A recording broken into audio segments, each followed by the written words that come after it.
صدري ويسر لي أمري واحلل عقدة من لساني يفقهوا قولي.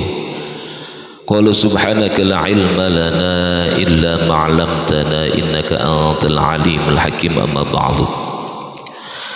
Puji serta syukur kehadirat Allah Subhanahu wa taala yang mana sampai dengan pagi hari ini kita masih diberikan taufik hidayah inayah kepada kita semuanya, wabil khusus nikmat yang bermacam-macam Allah berikan, diantaranya yang patut kita syukuri baik secara lisan, baik secara fahadis, wa amma bi nikmati rabbika fahadis, mendapat nikmat dengan perbuatan, baik secara hati. Kita sampai sekarang masih diberikan nikmat iman, sehat walafiat, panjang umur, nikmat sempat yang mudah-mudahan kita semuanya bisa memanfaatkan nikmat-nikmat yang Allah berikan kepada kita semuanya untuk selalu beribadah kepada Allah Subhanahu wa taala. Amin ya rabbal alamin. Salawat dan salam kita haturkan kepada baginda Nabi besar Muhammad sallallahu alaihi wasallam, pada keluarganya, kepada sahabatnya, kepada seluruh umatnya, kepada tabi'in yang mudah-mudahan insyaallah atas izin Allah Subhanahu wa taala kelak di yaumil qiyamah kita sama-sama berada di belakang bendera panji baginda Rasulullah sallallahu alaihi wasallam, yang mana kita semuanya wabil khusus yang ada di sini beserta keluarga kita insyaallah mendapatkan syafa'ul ummah dari baginda Rasulullah sallallahu alaihi wasallam. Ya rabbal alamin. Yang saya hormati para alim ulama, para guru, para kiai, para ustadz asatidz, wabil khusus yang selalu memimpin kegiatan-kegiatan masjid, kegiatan rutin harian atau mingguan. Ada Ustadz Suprianto, Ceng Ajis, ada orang-orang tua kita yang alhamdulillah selalu support, selalu semangat, selalu hadir dalam kegiatan-kegiatan thalabul ilmi, selalu hadir dalam kegiatan majelis sholawat atau majelis zikir. Ada Mbah Tito, orang tua Bapak Fajar semuanya, orang-orang tua kita semuanya yang tidak bisa saya sebutkan satu persatu, bapak-bapak jamaah yang insya Allah kita semuanya diniatkan dari rumah sampai ke majelis ilmu, majelis sholawat, majelis zikir ini semata-mata karena ingin mendapatkan keridhaan dari Allah Subhanahu wa taala. Jamaah yang dengan Allah Subhanahu wa taala, pagi ini kemarin karena saya enggak buka kitab, jadi simaannya nanti insyaallah 2 minggu lagi. Tapi karena berhubung karena saya lihat kondisi ngaji taklim muta'alim itu kayaknya agak nggak diterima sama jamaah, dalam artian kurang cocok. Seorang pendakwah, seorang guru ataupun seorang yang mengajarkan ilmu itu nggak bisa semaunya. Pasti kita coba mana nih yang cocok.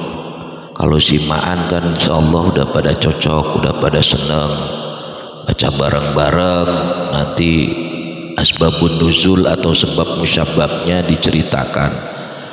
Tapi kalau yang itu makanya coba saya seling, yang mudah-mudahan insyaallah menambah ilmu kita, yang insyaallah juga kita niatkan selain kita menambah ilmu, duduk di majelis ilmu, mudah-mudahan segala hajatnya, wasilah tadi yang dibaca sholawat, wasilah yang dibaca ratib, wasilah yang sama-sama belajar menuntut ilmu, kita semuanya insyaallah semua hajatnya apapun, yang masih punya penyakit, yang rezekinya seret ataupun masih punya permasalahan, insyaallah semuanya mudah-mudahan dipermudahkan oleh Allah Subhanahu wa taala. Amin ya rabbal alamin.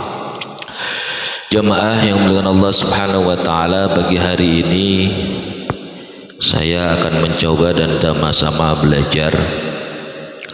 Sebenarnya saya mah punya kitab banyak, tapi dulu dari tahun 2006 ngontraknya pindah-pindah kayak kucing. Di Senopati aja udah berapa kali pindah, dari rumah belakang pindah ke sini, jadi pada hilang kemana, kececer. Akhirnya ya udahlah, mau nggak mau ya beli kitab lagi. Habis kayak kucing Pak, dulu saya pindah kontrakan berapa kali gitu. Saya netep di Cibitung, kerja Cibitung kan 2013. Dulu mas saya lama di 2005 itu udah di Jakarta, di Pulau Gadung, jadi kececer kemana-mana. Makanya cobalah, ya udah beli aja kitab murah, nggak mahal ini. Insyaallah ini kita sama-sama belajar membuka kitab Riyadhus Shalihin karangan Syekh Imam Nawawi, tapi bukan Nawawi Al-Bantani, beda. Kalau Syekh Nawawi itu bermadzhabkan Imam Syafi'i. Nanti yang kita bahas, beliau mengarang kitab kurang lebih 40 kitab, yang lahir di kota Suriah, tahun lahirnya 631 Hijriah, berarti 800 tahun yang lalu. Masih ada peninggalannya, masih ada jejaknya, karena beliau memang dari kecil gemar membaca, gemar menulis. Akhirnya beliau banyak karya yang diciptakan, termasuk orang-orang Indonesia kita juga banyak, termasuk Hadrus Syekh Hasyim Asy'ari, banyak kitabnya. Cuma masing-masing kita merujuk yang bermadzhabkan Imam Syafi'i. Manapun, dari manapun kita ambil, ada Durratun Nasihin, ada Riyadhus Shalihin. Kalau Riyadhus Shalihin itu kitab hadisnya Syekh Imam Nawawi. Beliau mempunyai nama asli yaitu Syekh Islam Muhyiddin Abu Zakaria bin Yahya bin Syaraf An-Nawawi, tapi biasa kita sebut, biasa kita panggil Syekh Imam Nawawi. Lahir di Suriah 631 Hijriah. Beliau banyak karyanya tadi yang saya ngomong, tapi yang uniknya nih yang mengarang kitab Riyadhus Shalihin, Syekh Imam Nawawi itu mempunyai sifat yang zuhud. Zuhud itu di Indonesia pun jarang Pak. Orang-orang yang mempunyai sifat zuhud itu jarang, karena zuhud itu udah gak cinta sama duniawi. Berarti kiai-kiai yang masih cinta ya boleh saja, sah-sah saja. Tapi saya ngomong orang yang mempunyai sifat zuhud itu jarang. Gak mau mewah hidupnya, gak mau mengejar dunia, yang penting ada makan, dimakan. Beda kalau mas saya kan masih usaha baik, ya kan, masih ngode, kata bahasa Cilacap kan begitu, ngode aja, apa yang penting jadi duit, begitu kalau saya. Tapi saya Imam Nawawi enggak, karena beliau memang salah satu yang mempunyai sifat zuhud. Udah nggak mau kenal dunia, nggak mau cinta dunia, nggak mau kaya, udah hidupnya cuma belajar ngaji, ngajarin orang, udah seperti itu. Bahkan beliau di umurnya yang sudah remaja pun sudah termasuk ahli hadis. Makanya ini kitabnya isinya tentang hadis semuanya Pak, sama tapi merujuk sama Bukhari dan Muslim, nanti diterangkan semuanya. Dan beliau wafat kurang lebih umurnya cuma 45 tahun Pak. Rata-rata orang yang benar-benar seperti itu mah nggak lama umurnya. Kita punya Habib Mundir Al-Musyawah, tahu sendiri jamaah Majelis Rasulullah dulu umurnya berapa meninggalnya, 45 tahun, 46 tahun. Kalau memang sudah nggak cinta dunia seperti itu, udah Allah udah sayang, diambil. Nggak lama semuanya. Kita punya Kiai Haji Abdurrahman Wahid Gus Dur juga nggak tua-tua amat meninggalnya, enggak, semuanya nggak tua. Bahkan simbahnya terusnya nggak tua gitu. Jadi karena memang sudah disayang oleh Allah ya seperti itu. Bismillahirrahmanirrahim. Kitab ini banyak Pak yang nanti dibahas. Ya, mudah-mudahan kita masih panjang umur, sehat, masih bisa nuntut ilmu.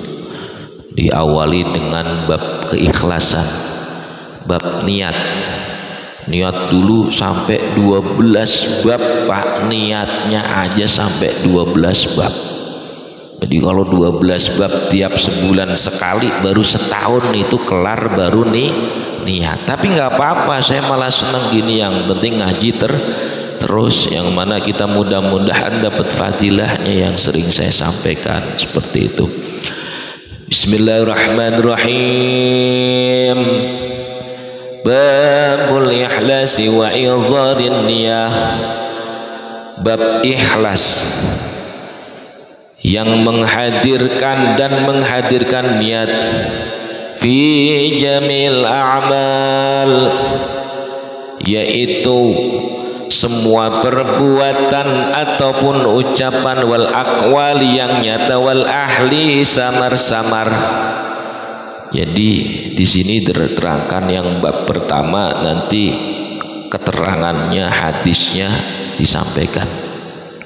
Jadi bab pertama tentang ikhlas, biar nggak salah paham.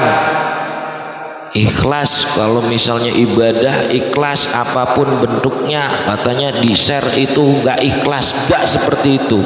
Biar kita paham.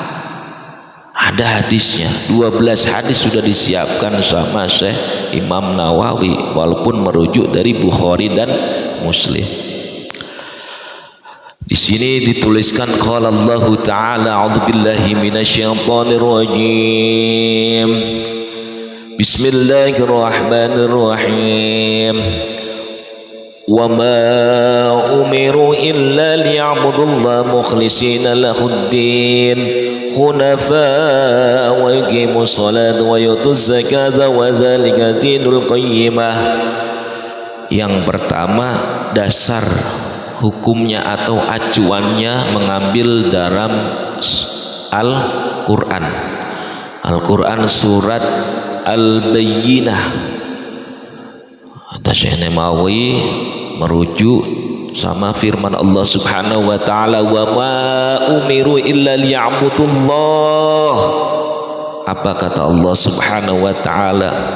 Dan tidaklah Allah menyuruh hamba-hambanya untuk menyembah, untuk bersujud kepada Allah Subhanahu wa taala mukhlisin, dengan ikhlas, lahuddin, dengan niat yang lurus, khunafai wa yuqimus shalah, dan menegakkan salat, wa yutuz zakat, dan menunaikan zakat, wa zalika dinul qayyimah, itu yang dikatakan benar-benar agama yang paling benar.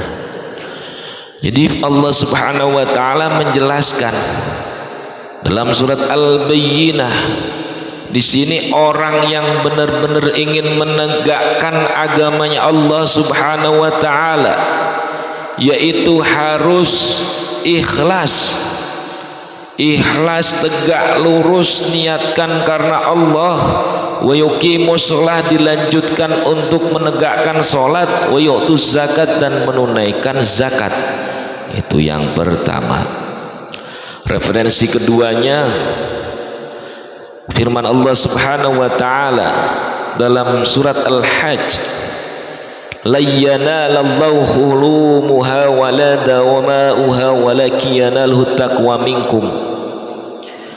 Jadi sama sekali ibadah yang semata-mata untuk Allah Subhanahu wa taala, kalau niatnya enggak benar, itu walaupun daging-daging kurban atau darah-darah kurban yang mengalir, walakiyana luhut taqwa minkum, kecuali ini Pak, kecuali ketakwaan itu nanti yang akan dihadirkan di hadapan Allah Subhanahu wa taala. Kenapa firman Allah seperti ini? Karena pada saat dulu, ini surat Al-Hajj Pak, jadi yang sering kurban itu memang diperumpamakan darahnya, dagingnya, tetesan darahnya nanti akan buat kita semuanya, bahkan sampai 7 turunan. Tapi yang dimaksudnya bukan itu, karena pada waktu itu orang jahiliyah yang hidup di sekitaran Ka'bah, hidup di sekitaran kota Mekah, di situ setiap kali beberapa kegiatan rutinnya itu membeli unta, menyembelih unta, untanya disembelih, darahnya diambil untuk dilapkan di Ka'bah. Naudzubillahi min zalik. Dan kurang ilmunya agama-agama Islam yang baru masuk Islam itu mau mengikutin, Pak. Akhirnya baginda Rasulullah Sallallahu Alaihi Wasallam pun beserta menurunkan firman Allah Subhanahu Wa Taala dalam surat Al-Hajj. Jadi bukan darahnya, bukan dagingnya, tapi namun ketakwaannya. Terakhir ada 3 referensi firman Allah. Yang satunya surat Ali Imran. Qul in tukhfu ma fi sudurikum aw tubduhu ya'lamullah. Firman Allah Subhanahu wa taala menjelaskan dalam surat Al-Imran, wahai Muhammad dan kaum-kaumnya dan umat-umatnya baginda Rasulullah sallallahu alaihi wasallam, apabila engkau beramal, apabila engkau amal ibadah itu disembunyikan ataupun terang-terangan ataupun ditampakkan fi sudurikum au tubduhu ya'lamullah, Allah Maha mengetahui.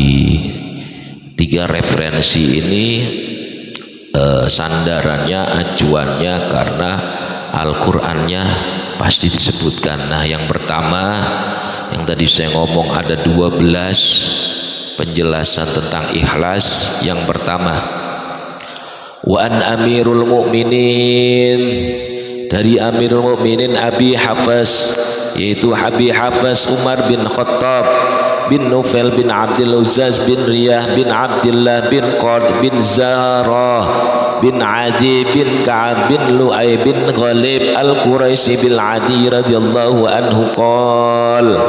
Di sini diterangkan apa yang tadi ban bin itu sanadnya Umar bin Khattab.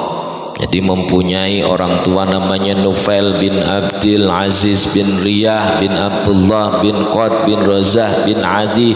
Jadi nanti paling terakhir sanadnya Umar bin Khattab selaku Amirul Mukminin itu bil Adi atau marga dari Adi radhiyallahu anhu. Baginda Rasulullah sallallahu alaihi wasallam bersabda, nih yang biasa kita dengar nih, sami'tu Rasulullah sallallahu alaihi wasallam yaqul innamal a'malu bin niyah. Tapi ternyata panjang, Mbak. Setelah kita sama-sama pelajari ternyata hadisnya panjang. Innamal a'malu bin niat, semua amal perbuatan itu harus diiringi dengan niat. Wa innamal likumri'im ma nawa, semua niatnya itu tergantung dari kerentek hati kita. Faman kana hijratuhu ilallahi wa rasulih, dan apabila engkau hijrah semata-mata buat Allah dan baginda Rasulullah sallallahu alaihi wasallam, fa hijratuhu ilallahi wa rasulih, dan hijrah pun itu semata-mata untuk Allah dan baginda Rasulullah sallallahu alaihi wasallam. Dilanjutkan, ini masih ada sambungannya hadisnya. Wa man kanat hijratuhu lidunya yusibuha, dan apabila engkau hijrah semata-mata untuk dunia dan kemewahannya, awim ro'atin yang kihuha, dan karena perempuan yang akan dinikahinya, fahijratu ila ma hajara ilaih, maka yang didapatkan bukan pahala, tapi yang didapatkan hijrah itu hanya untuk perempuan yang di sini dimaksudkan yaitu Ummu Qais. Hadis ini sebab musyababnya ada, Pak. Jadi pada waktu dulu akan hijrah baginda Rasulullah Shallallahu Alaihi Wasallam dari kota Makkah ke Madinah. Pada waktu itu seluruh sahabat, khususnya Umar bin Khattab, Abu Bakar Siddiq, Utsman bin Affan, Ali bin Abi Thalib, itu niatkan untuk hijrah benar. Hijrahnya untuk karena Allah Subhanahu wa Ta'ala, bukan karena untuk yang lain. Bukan hijrah untuk mengejar dunia, bukan hijrah untuk mengejar perempuan, tapi ternyata karena baginda Rasulullah Sallallahu Alaihi Wasallam dikasih kelebihan. Baginda tahu salah satu sahabatnya yang ikut hijrah itu pengen nikahin perempuan yang dinamakan Ummu Qais. Disitulah makanya sebab musyabab ada hadis ini. Karena baginda Rasul tahu nih kelakuannya nih sahabat. Emang sahabat juga nggak bisa seperti itu niatnya, bisa, apalagi kita. Orang sahabat aja punya niat yang seperti itu, apalagi kita yang jauh. Tapi kita berusaha. Jikalau kita sholat, kita niatkan karena Allah, bukan karena pengen dipuji, bukan karena Pak Supri pengen ngabsen, bukan gitu Pak. Jangan, nggak enak sama Pak Supri, nggak enak sama Mbak Tito, nggak enak sama ini, nggak boleh gitu. Nanti karena apa yang diumumkan? Kalau memang niatnya hijrah itu lidunya, karena dunia, ataupun awi mur'atin yang kihuha, niatnya untuk seorang perempuan, diumpamakan seperti itu. Mau puasa, mau sholat, apalagi sedekah Pak. Lah sedekah niatin karena Allah, udah itu. Karena ini udah ada gambarannya. Dulu sahabat baginda Rasul yang niat hijrahnya bukan karena Allah, bukan karena baginda Rasulullah, akhirnya nggak dapat apa-apa, nol. Makanya ada sebuah hadis yang mengatakan niatul mukmin min khairim min amalihi. Ini hadis Baihaqi mengatakan seperti itu. Jadi niat seorang mukmin itu lebih baik daripada amal perbuatannya. Contoh, kenapa sih niat itu lebih baik daripada saya melakukan? Contoh, saya mau niat untuk sedekah, yo kan? Saya mau niat untuk sedekah nih. Saya niatin sedekah itu, mudah-mudahan Allah Subhanahu wa Ta'ala wasilah sedekah ini Allah memberikan keluarga saya sehat walafiat. Itu kenapa lebih bagus? Walaupun niat, baru niat tapi belum sedekah, belum melakukan perbuatan sedekah, itu sudah dicatat amal baik.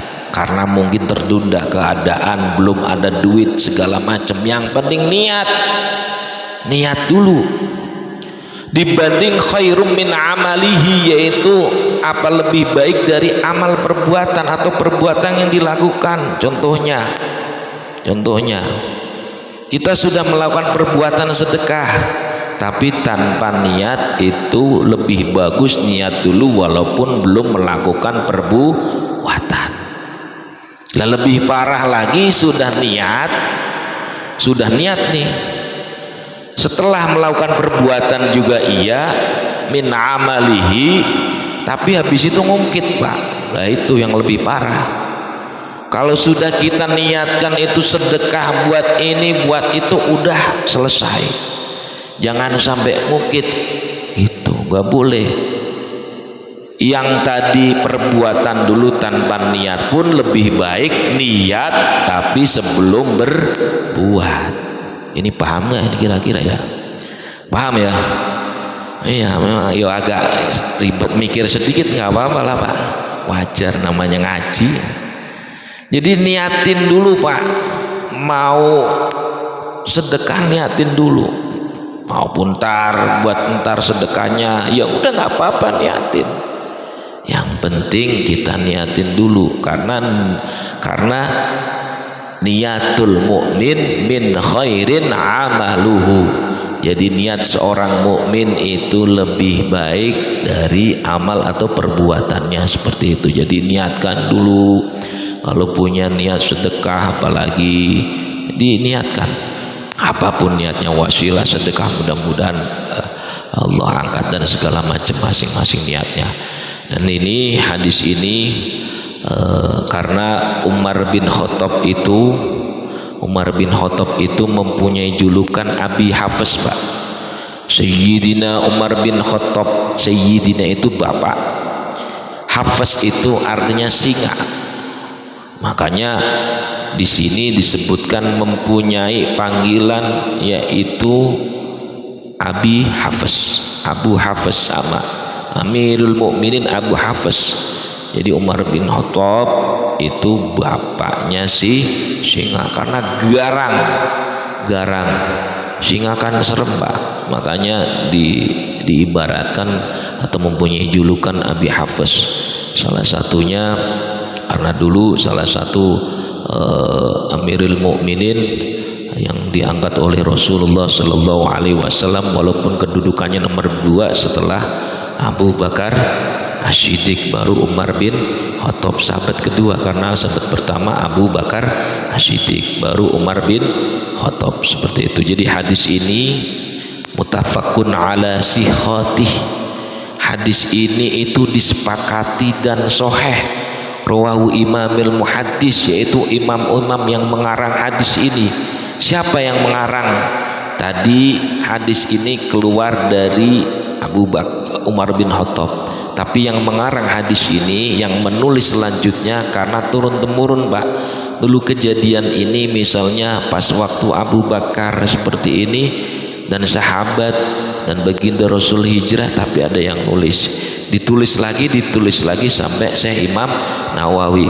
Yang nulis yaitu Abu Abdullah Muhammad bin Ismail bin Ibrahim bin Mughirah bin Jirbah al-Jufi al-Bukhari. Jadi hadis ini yaitu hadis Bukhari. Wa Abul Husain Muslim bin Hajjaj, yaitu selain Bukhari juga Imam Muslim, seperti ini. Dan terakhirnya apa yang pertama? Alladzina huma as-sahul kutubil musannafah, yaitu kitab ini udah benar diterangkan secara sahih antara dua pengarang hadis, yaitu Bukhari dan Muslim. Jadi niat seperti itu, Pak. Mudah-mudahan bab pertama ini bisa nyambung. Jadi kita mau niat apapun, ibadah apapun, apalagi dalam hal kebaikan, niatin dulu. Perkara belum melakukan perbuatan itu mungkin karena tertunda, karena ada halangan, ada suatu masalah, itu sudah mendapat pahala daripada kita sudah melakukan perbuatan tanpa niat, gitu. Itu poinnya di situ. Insyaallah mudah-mudahan kita semua diberi kesehatan Allah Subhanahu wa taala, wasilah ngaji, wasilah sholawat, kecuali niatnya sholawat, sholat, puasa, sedekah, itu niat harus karena Allah. Tapi kalau misalnya sholawat, saya baca sholawat ini, Pak, saya mau riak, saya pengen pamer suara saya bagus, itu tetap mendapatkan pahala dari Allah Subhanahu wa ta'ala. Jangankan suaranya bagus, salah lafaz sholawat pun tidak dihukumi dosa. Itu sholawat. Kalau yang lain mah gak boleh karena Allah, kecuali sholawat. Saya sholawatan di sono misalnya angsopnya 1 juta gitu, itu pun masih dapat pahala. Tapi yang lain, ibadah puasa, ibadah sholat, ibadah zakat, sedekah, itu nggak boleh diniatkan selain untuk Allah Subhanahu wa ta'ala. Kalau sholawat insya Allah aman, makanya sering baca sholawat, aman.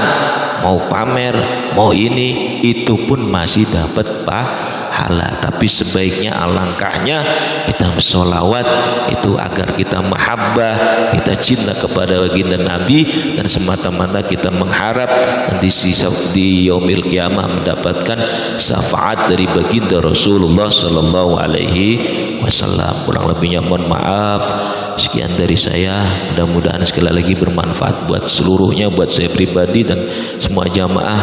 Mudah-mudahan wasilah pertemuan ini Allah semuanya kasih kita kesehatan, sehat walafiat yang barokah, rizki yang barokah, panjang umur yang barokah, dan Allah subhanahu wa ta'ala tetapkan ketakwaan kita yang semata-mata nikmat yang Allah berikan semata-mata kita untuk beribadah kepada Allah subhanahu wa ta'ala. Dan yang mempunyai hajat belum dikabul, wasilah pertemuan ini insyaallah segera hajatnya dikabul oleh Allah subhanahu wa ta'ala. Ala hadhihi niyah wa qala kullin solihah wa ila hadratin nabil mustafa al-fatihah. A'udzu billahi minasyaitonir rajim. Bismillahirrahmanirrahim. Alhamdulillahi rabbil alamin arrahmanir rahim maliki yaumiddin. Iyyaka na'budu wa iyyaka nasta'in. Ihdinas siratal mustaqim. Siratal ladzina an'amta 'alaihim ghairil maghdubi 'alaihim waladdallin.